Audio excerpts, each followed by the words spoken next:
welcome back to my channel. I just wanted to start off by saying that I am extremely sorry for going like MIA pretty much. I mean, I've been on Instagram and stuff, but I have like stopped uploading videos. Being a new mom and stuff, like it has just been kind of like hard at trying to manage things and like my time. And you know, she's about to be a month on Wednesday, I think, or Thursday, the 25th.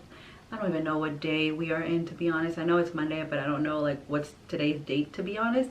But as you can tell by the title, I am going to be talking about my birth. I'm going to be telling you guys everything that happened like leading up to my birth and stuff, and then I'm also going to be doing a separate video on my postpartum journey. So anyways, without further ado, let's just jump right into the video. My birth was something that was definitely very interesting, not what I expected, in a good way and then also like in a bad way. So it all started on the 19th of October, which I know, I'm sorry, it was such a long time ago, but on the 19th, and I remember it was the 19th because the 20th is my mom's birthday.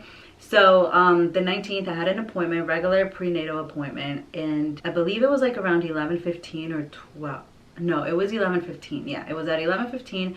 So I'm over here getting ready, and I head over to the office, and you know, I check in and stuff. And the first thing that they do is like weigh you in. They also take your blood pressure. So my blood pressure came up a little bit high. The bottom number came up high by 2 numbers, which, you know, like the doctor at the time, like she didn't really realize that it came up higher than what it should have been. So, you know, she's checking on the belly, measuring it and checking the baby's heartbeat, and like everything came back fine. So after I was done with all that checkup and stuff, like she never said like, you know, your blood pressure came back high, let's take it one more time right now before you leave. She never said any of that. So anyways, you know, I ended up leaving. I scheduled my next appointment for the following week because at that point I was coming in every week. So anyways, I ended up going to the mall and I got my eyebrows done. While I was there, I ended up going to like the Great Cookie. I got some cookies and then I ended up getting a smoothie.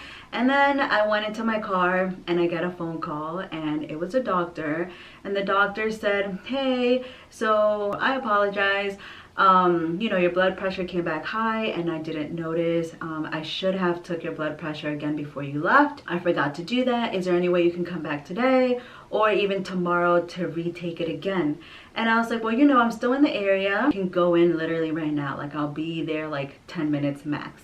She was like, okay, you can come back in. So at that point, like I was kind of like already a little bit nervous that she said, you know, they had to do it again. Like nothing like that has ever happened to me at my prenatal appointments. So I ended up going into the office, and at this point, like I'm rushing. So like I was in my car, I ended up driving over. I literally was speed walking from where I parked to get to the office. They did my blood pressure like right away, which I feel like they should have waited because like at this point, like I'm rushing. So my blood pressure came back higher than what it was when I was like in my appointment. The bottom number was in the 100s. I think it was like 102 or so.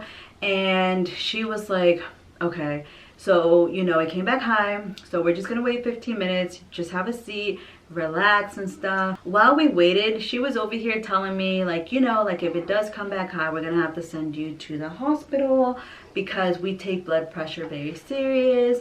And do you have your bags ready just in case you have to go deliver today? And like all of that was just making me super nervous because I was like, I am not ready for this. I mean, it's not that I'm not ready for this, but like I wasn't expecting it to go down this way, and I wasn't expecting it to happen today, like all of a sudden, you know, even though birth does happen all of a sudden. But it's not like my water broke. It's not like I was having contractions. Like literally have to go from the doctor's appointment to the hospital like right away.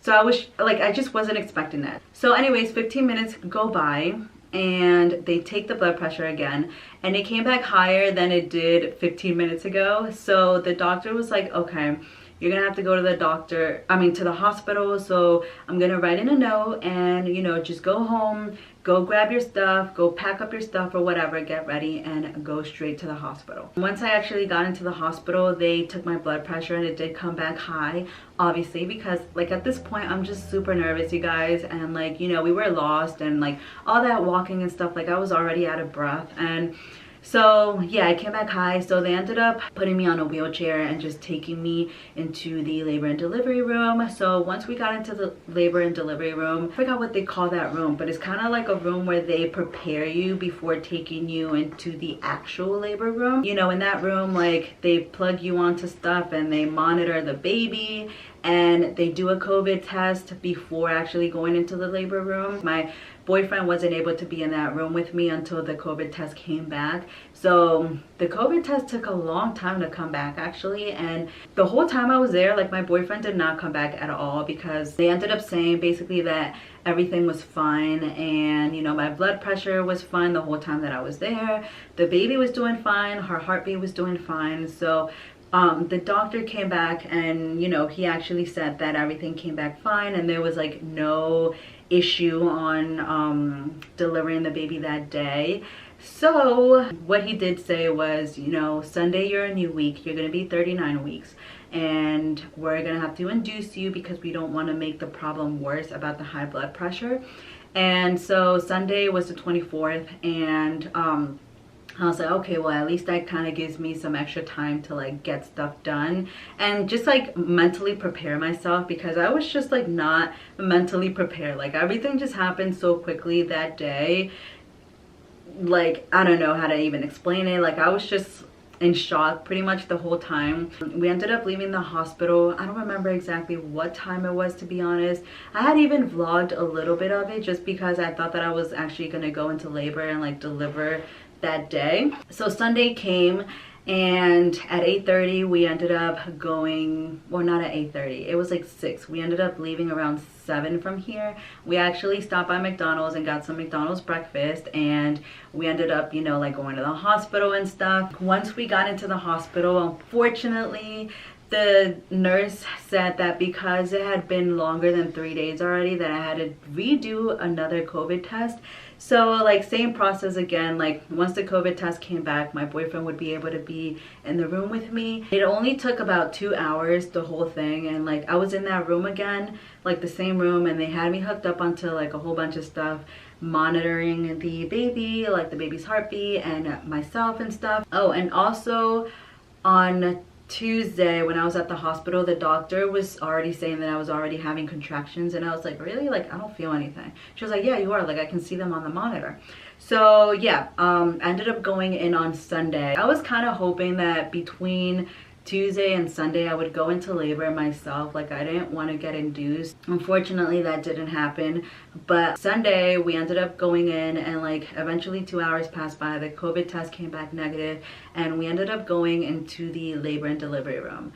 And now I was not expecting anything in that room. Like I was not expecting my labor to be so long. Literally it started from like 10:30ish, and she was born the next day at 4:42. So we were in labor for about 18 hours. And basically with an induction, they have to like insert like a Foley bulb, I think it's called, I don't even remember, but it's like a little ball thing, and they insert it like down there in your private area, and basically it like gets bigger and bigger, and it opens up your cervix. And she said that the maximum it can open it up to is 3 centimeters. So that alone took about like 3 hours or so. And I remember I went from 3 centimeters to 4 centimeters in like 30 minutes. I wanted to go to the bathroom, so I went into the bathroom, and like the nurse helped me and stuff, and I was like, what if like the Foley bulb falls out? And she was like, it's not gonna fall out. Like I could feel it kind of like coming out. So I went to the bathroom, I peed, and like boop, it just came out. And she was like, okay, well that's a good sign, you know, you're already 3 centimeters. I'll get the doctor in right away, which the doctor came in like in 30 minutes, and that was when he said that I was actually 4 centimeters, not 3. So I went from a 3 to a 4 very quickly, and then from a 4 to a 5 took such a long time. It took like 6 hours or so, and basically he wanted my body to like contract by itself and like open up the cervix by itself, and like everything just naturally. So they just inserted the Foley bulb, I think it was called, I don't even remember.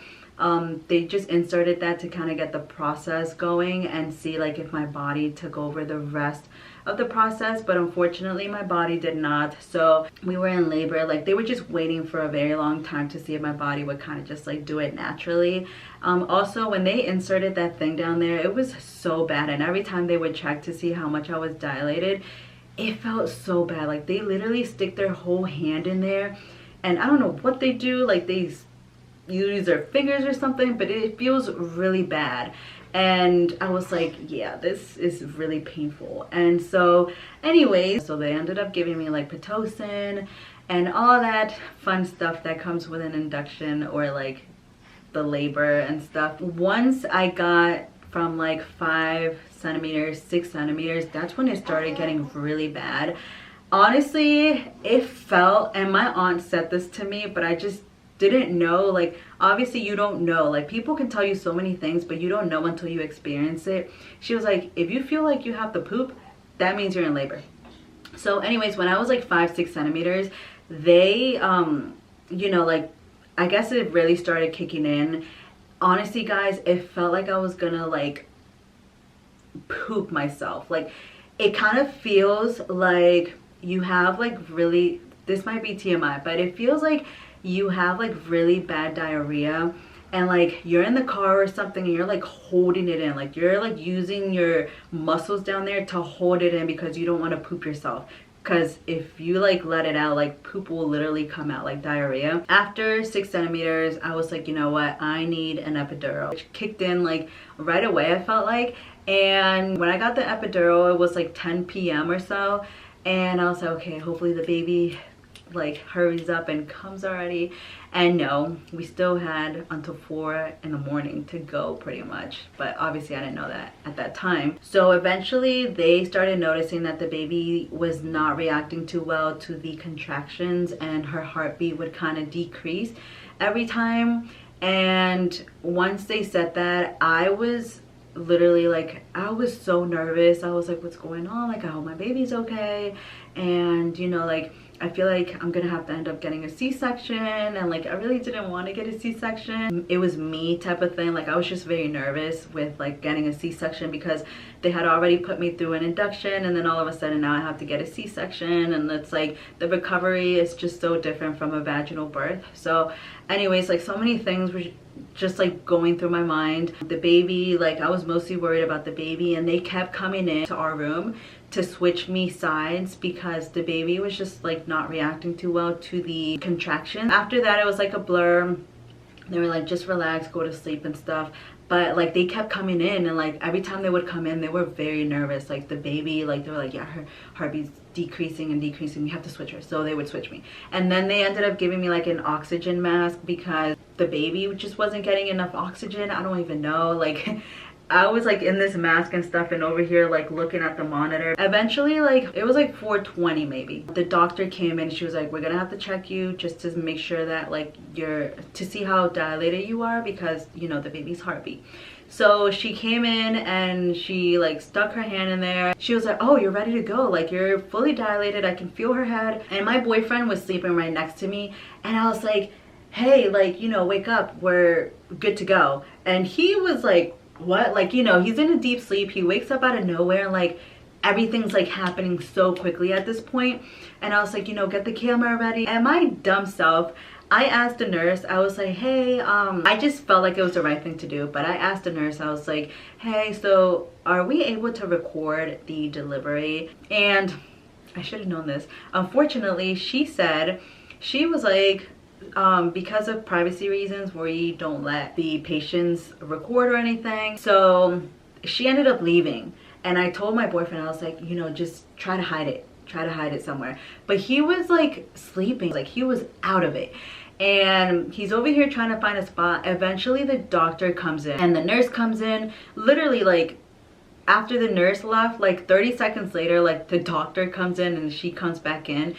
And from there on, everything happened so quickly. My boyfriend never got to put the camera or set it up anywhere because, you know, he only had like 30 or so seconds in between, and like he was already out of it at this point, and obviously I can't stand up because my legs are numbed. We were not able to put the camera anywhere at all.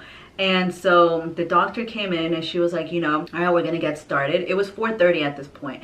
And she was like, so we're gonna do 3 practice pushes. And they were like, okay, you're gonna push for about 15 seconds and then take a break, and then we're gonna do another one. And I started pushing after. And by the 3rd practice push, her head was literally right there. All that happened in like 2 minutes or so. So the doctor ended up calling everybody in because what were supposed to be practice pushes were ending up being real pushes. So she called everybody right away. They brought everything. Everybody was getting ready. They were rushing in, and they were like, okay, so do you want to take a break, because her head is right there and we can take a break or whatever. I was like, you know, I don't want to break. So I ended up pushing, and then by the 5th push, she was out. And I saw the whole thing through the mirror. I could see her black hair and everything. All of that happened in like 10 minutes. So like 12 minutes or so, she was out. It was the quickest thing ever. I honestly thought, I even asked them, I was like, so is this gonna take hours? They're like, well, it depends, you know, you're a first-time mom, so it can take up to an hour or so. I was shocked, and they were all shocked. They were like, you know, it's gonna take you a long time, so we might be here a long time, and you know, you're pushing and this and that. And like, boom, she was out in like 10 minutes. And you know, we never unfortunately got to put the camera anywhere to actually record. So unfortunately, like I said earlier, we don't have the delivery part of this of the labor and delivery vlog. And then the labor, we didn't really get to record it that much either. But yeah, that was pretty much like how my birth went. Everything leading up to that day was just very stressful, to be honest. And I do want to talk about my postpartum journey, because after I had her, and like the hospital stay and stuff was just very, very depressing in a way. And I do want to talk about that and like how it went down like once I got home and stuff. I am doing a lot better now. We're getting into like the rhythm of things. But yeah, that was pretty much like my birth story. Everything just happened like this. I literally like blinked and she was out. Like, even my boyfriend, like, even when we were like delivering her and like he had to hold my legs, like he was still in like a sleepy, drowsy state of mind, which was so funny. Like, I swear, it just happened so quickly, guys. Anyways, that is pretty much my birth story. I hope you guys enjoyed this probably like very long video. Don't forget to like this video and also follow me in this journey, and I will see you guys in my next video. Bye, guys.